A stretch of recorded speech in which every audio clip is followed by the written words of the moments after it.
warahmatullahi wabarakatuh. Waalaikumsalam warahmatullahi wabarakatuh. Selamat siang dan salam sejahtera untuk kita semua. Yang saya hormati dosen pengampu mata kuliah metodologi penelitian Bapak Aristio Nugroho dan teman-teman yang saya banggakan.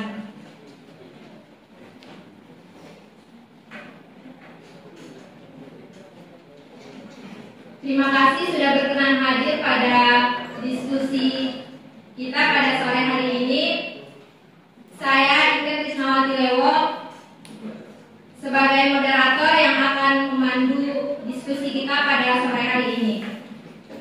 Sebelumnya, izinkan saya untuk memperkenalkan rekan-rekan saya.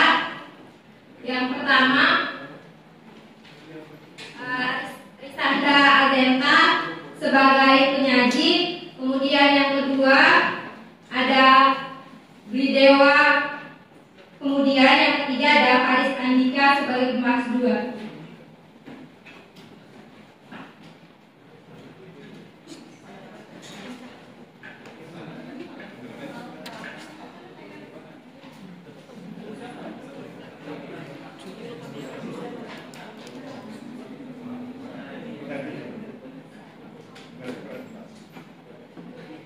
Selanjutnya langsung saja saya serahkan kepada penyaji. Kepadanya waktu dan kesempatan saya persilahkan.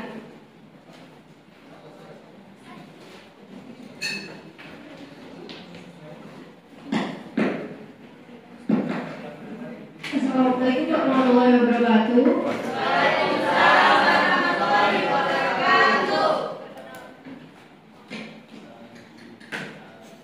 Perkenalkan, nama saya Risanda Azania Aldita. Di sini saya sebagai penyaji akan menyampaikan terkait 5 keunggulan dan 5 kelemahan dari judul skripsi pemanfaatan sertifikat hak atas tanah pasca legalisasi aset kepada masyarakat transmigrasi di desa Jadi Kecamatan Badung, Kabupaten Ogan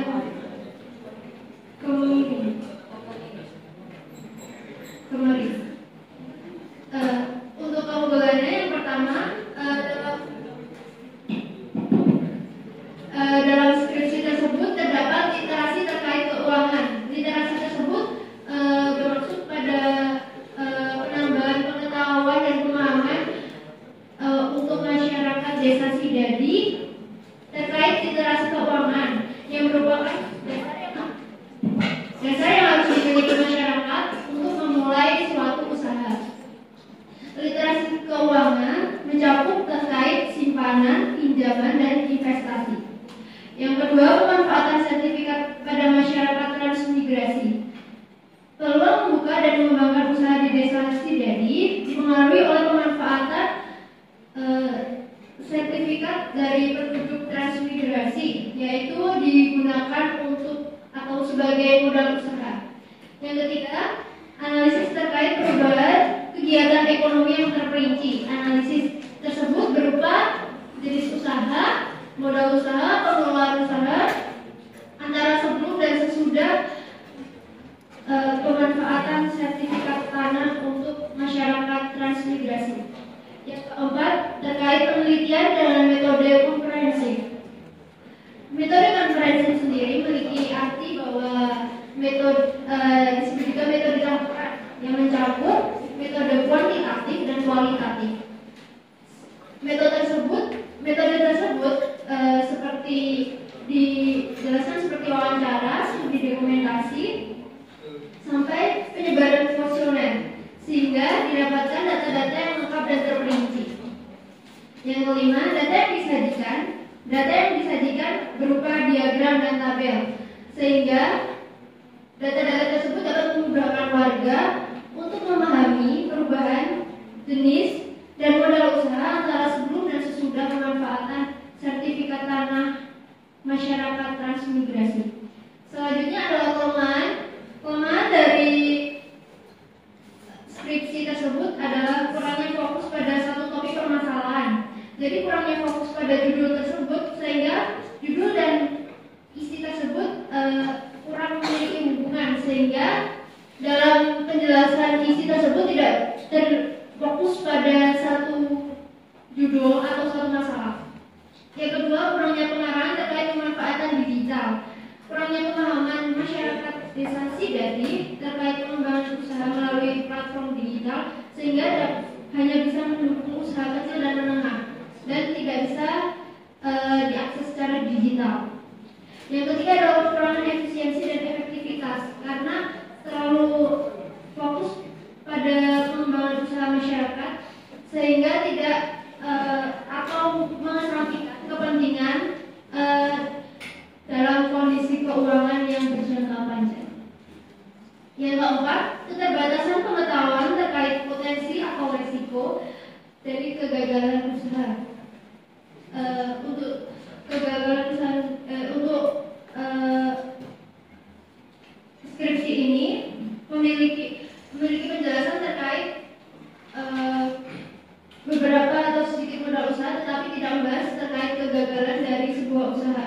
Jadi dengan memanfaatkan sertifikat tanah, masyarakat kurang memahami terkait kelemahan dan tantangan suatu usaha sehingga dapat memicu atau dapat berpotensi untuk mengalami kegagalan. Yang kelima, analisis keuntungan usaha kurang terperinci atau kurang mendalam.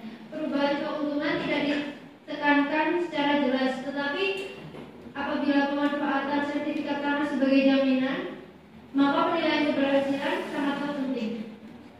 Sekian dari presentasi saya. Selanjutnya akan saya serahkan kepada moderator.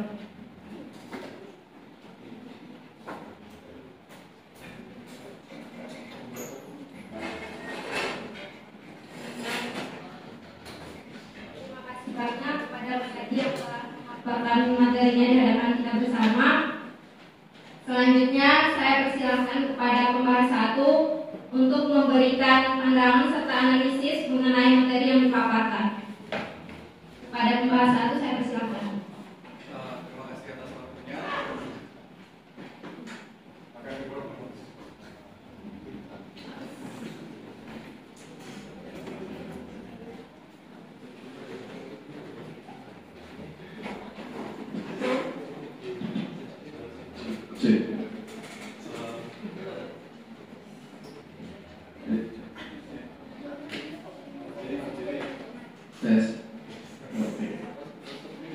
Terima kasih atas waktunya. Saya kesini sebagai pembahas 1. Mungkin ingin sedikit menambahkan mungkin yang dibicarakan oleh yang pemerintah tadi, bahwa kalau yang dari video itu saya dapat menganalisis bahwa seharusnya kita tidak termasuk di kekurangannya ini ya. Jadi istilah-istilah perbankan yang mungkin akan ambigu mungkin harus kita cari tahu dulu artinya. Seperti di video itu saya dapat mendengar yang mempresentasikan mengatakan kartu kredit. Padahal sebenarnya mungkin maksud dari yang membuat skripsi itu adalah kredit dalam bentuk pinjaman, bukan kredit yang kartu kredit. Karena kartu kredit itu kan kita kayak mau belanja berutang. Tapi kalau kredit itu kita mau minjam kayak di bank itu sekaligus misalnya berapa puluh juta dengan apa jaminannya, misalnya bisa dari aset ataupun apa SK atau apa. Mungkin dari sana jadi yang kita masukkan di skripsi kita itu harus kita tahu benar artinya agar tidak menjadi ambigu. Terus gimana ya?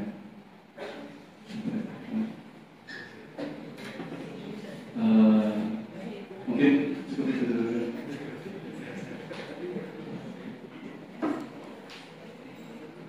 Terima kasih banyak kepada pembahas yang memberikan argumennya yang dipaparkan penyaji. Kemudian selanjutnya saya persilahkan kepada pembahas 2 untuk menyampaikan argumen mengenai materi yang disampaikan oleh penyaji. Kepadanya waktu dan kesempatan saya persilahkan.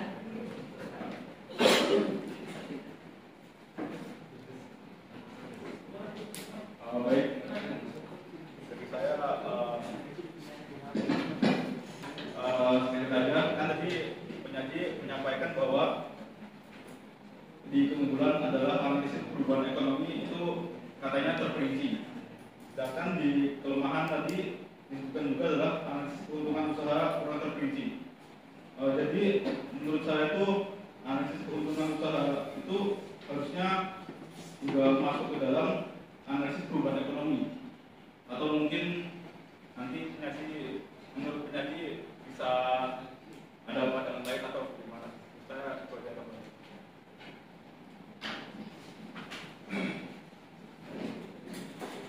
Selanjutnya saya kembalikan kepada penyaji.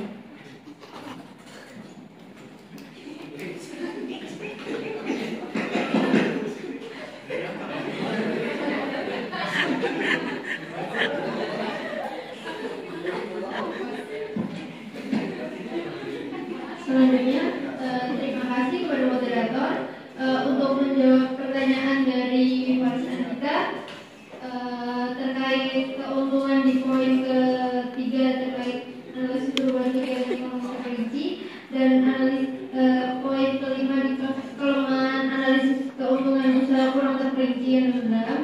Jadi di bab keunggulan analisis pada poin ketiga tersebut mengarah lebih ke perbandingan antar yang seperti kegiatan. Jadi itu lebih berfokus pada ini jenis usaha, modal usaha, dan pengelolaan usaha. Sedangkan di poin kelima membahas terkait keuntungan dari yang didapat apabila usaha tersebut dilaksanakan. Apakah bisa dipahami penyaji? Bahas untuk bahas. Berarti yang disebutkan tentang pengembangan usaha itu tidak berdampak pada analisis perubahan ekonomi, berarti tidak mempengaruhi perubahan ekonominya.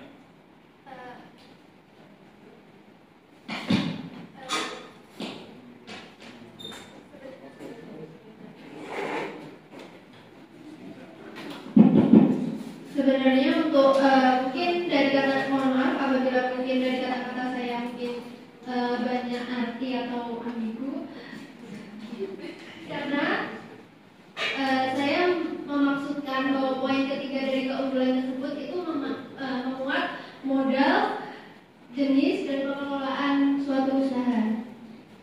Dan untuk yang kelima itu terkait pelaku usaha yang akan melakukan usaha.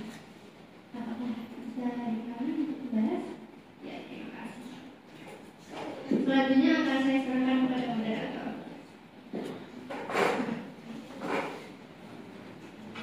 Demikian dari kami untuk dijadikan pelajaran bersama. Kurang dan lebihnya mohon maaf. Wassalamualaikum warahmatullahi wabarakatuh.